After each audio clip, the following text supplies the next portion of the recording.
જૂનાગઢની ભેસાણની આ સરકારી આર્ટ્સ કોલેજ છે અને વિદ્યાર્થીની જે છે એમાં પ્રોફેસર એને હેરાન કરે છે. આવો બનાવ કોલેજમાં બન્યો છે અને વાલીઓ લોકો ભેસાણના આપણી સાથે છે. આપણે પૂછીએ તમારું નામ શું? જેનિસ ભાયાણી, વિદ્યાર્થી આગેવાન. એટલે આ જેનિશભાઈ, આ જે બનાવ બન્યો છે આમાં હકીકત શું છે? દીકરીઓ શું હેરાન થાય છે? વાસ્તવિકતામાં એવું છે કે છેલ્લા 2-2.5 વર્ષની આસપાસ સચિન પીઠડિયા નામના પ્રોફેસર અમારી કોલેજની અંદર આવે છે અને એના દિવસે ને દિવસે ઘણી વખત આવી રીતના છોકરીઓને ટૂંકમાં અડપચાણા કરવાના, મેસેજને છોકરીઓને માનસિક ટોર્ચર કરવાના કિસ્સાઓ બહાર આવતા હોય છે. નહીં એટલે કેવી રીતે ટોર્ચર કરે છે? કેવી રીતે? શું તમે કહો છો? કહેવાનો મતલબ કે જે નવી શિક્ષણ નીતિ મુજબ જે કંઈ માર્ક્સની ગાઈડલાઇન છે સરકારશ્રીની, એમની અંદર 50 માર્કની અંદર જે કંઈ પણ છે ગાઈડલાઇન્સ, એની અંદર એને ઇન્ટરનલ માર્કમાં ફેલ કરી દઈશું. જો હું કહું એવી રીતના તું નહીં કરે તો પછી હું આમાં તને ફેલ કરી દઈશ, તારું આખું જે શૈક્ષણિક જીવન છે એ ખરાબ થઈ જશે. અને એમના માટે વિભત્સ બધા મેસેજો કરે છે. અને હકીકતમાં એવું છે કે કોઈ પણ પ્રોફેસરને કોઈ બહેન કે દીકરી જો એને ના પાડે કે ભાઈ તમે અમને વોટ્સએપમાં પર્સનલી મેસેજ ના કરો કે ઇનશોર્ટ તમે રાતે 12 વાગે પણ મેસેજ ના કરો, તો છતાં પણ આ વ્યક્તિ કરે છે એને મેસેજ. અને મેસેજ પણ બહુ જ બીભત્સ અને ખૂબ જ ખરાબ, જે આપણે સમાજમાં ના કહી શકીએ એવા હોય છે, જેના કારણે દીકરી દર વખતે ડરી જાય છે.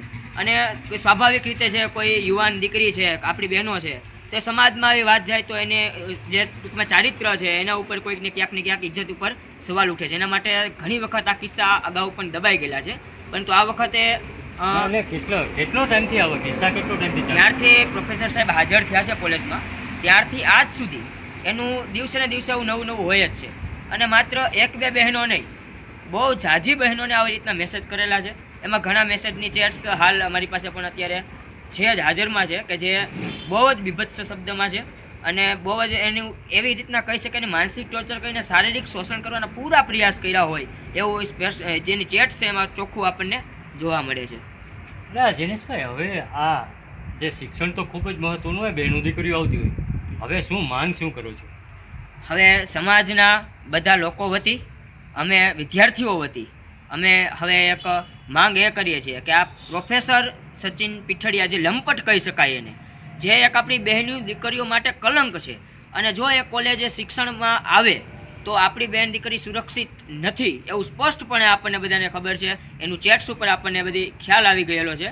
તો આ સદંતરે કોલેજે આવવા જ ન જોઈ અને એને શિક્ષણમાંથી, એની નોકરીમાંથી કાયમી માટે બરખાસ્ત કરી દેવામાં આવે એ અમારી સચોટ અને સીધી વાત છે. અને આગામી સમયમાં અખિલ ભારતીય વિદ્યાર્થી પરિષદ, જે વિદ્યાર્થીઓના હિત માટે સૌથી મોટું સંગઠન છે, એના દ્વારા પણ વિવિધ જગ્યાએ ટૂંકમાં અહીંયા આવેદનપત્ર આપવાનું છે. અને આવેદનની અંદર મામલતદારશ્રીની રજૂઆત કરશે, જરૂર પડશે તો કમિશનરશ્રીને, અને જરૂર પડશે સરકારના તમામ વિભાગને ABVP રજૂઆત પણ કરશે. એ બાબતની પણ અમારે વાતચીત થયેલી છે.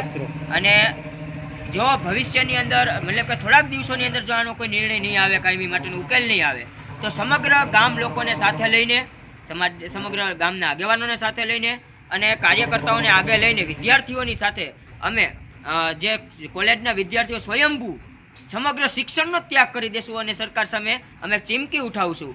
અને અમે આ હિન્દુ સંસ્કૃતિને ભરેલા વ્યક્તિઓ છીએ, તો એક હાથમાં શાસ્ત્ર છે તો બીજા હાથમાં શસ્ત્ર પણ છે. તો કદાચ એ શાસ્ત્ર અને શસ્ત્ર બેને સાથે રાખીને મેદાનમાં ઉતરવાની જો જરૂર પડશે તો પણ એની માટે અમારી પૂર્ણ તૈયારી છે.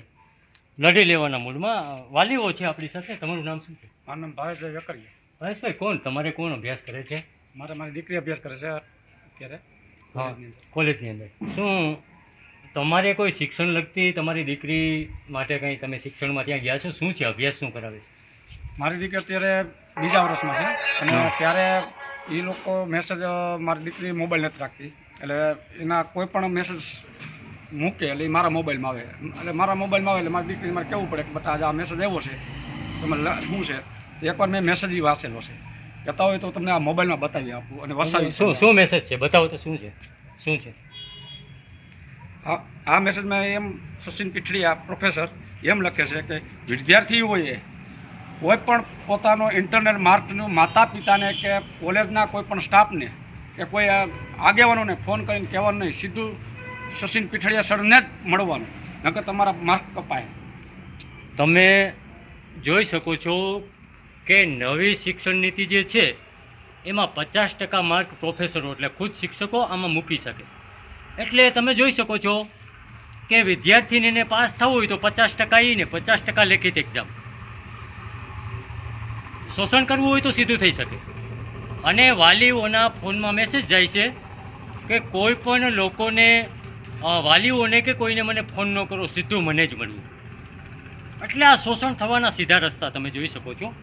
અને ગામ લોકો કહી રહ્યા છે કે આ તો શસ્ત્રો તો ઉઠાવવા જ પડશે.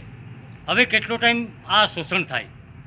એટલે કમિશનર સુધી, મામલતદાર સુધી આ બધા આવેદનો આવશે. આવતા સમયમાં જે આની ટ્રાન્સફર અથવા તો જ્યાં સસ્પેન્ડ ન થાય તો કાયદેસર રીતે આ લોકો ગામમાં ઉતરવાના છે અને આવેદનો પણ આપવાના છે. એટલે ખૂબ જ તમે જોઈ શકો છો કે ગામના રહીશો અને વાલીઓ રોષે ભરાયેલા છે. Mahesh Kathiria, GTV news, Bhesan.